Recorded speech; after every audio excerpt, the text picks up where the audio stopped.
තරින්දිටත් ළඟදීම මංගල සීනු. මේ දවස්වල වෙඩින් එකට බරටම වැඩ. තරින්දිගේ වෙඩිම ගැන ජනප්‍රිය නිලියක් හෙළි කරයි.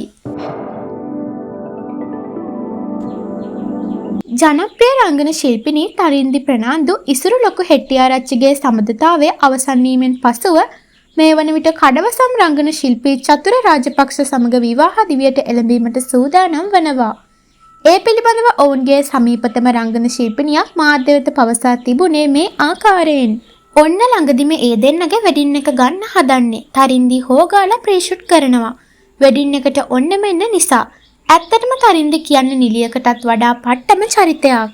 කොයිතරම් සම්මාන ගත්තත් කවදාක්වත් ඔළුව ඉදිමවා ගත්තේ නැහැ. කාටවත් ඇනුම්පද නැහැ. කලින් ප්‍රේමවන්තීන් මතකාවර්ජනය කරේ නැහැ. එක්සට බැන බැන හින් පාස් කරේ නැහැ. අනවශ්‍ය වැල්වටාරම් නැහැ. සම්මානය ගත්තා සතුටු කඳුළු මැද්දෙන් වැදගත් විදිහට. ස්තුති කළ යුත්තන්ට ස්තුති කරා වේදිකාවෙන් බැස්සා.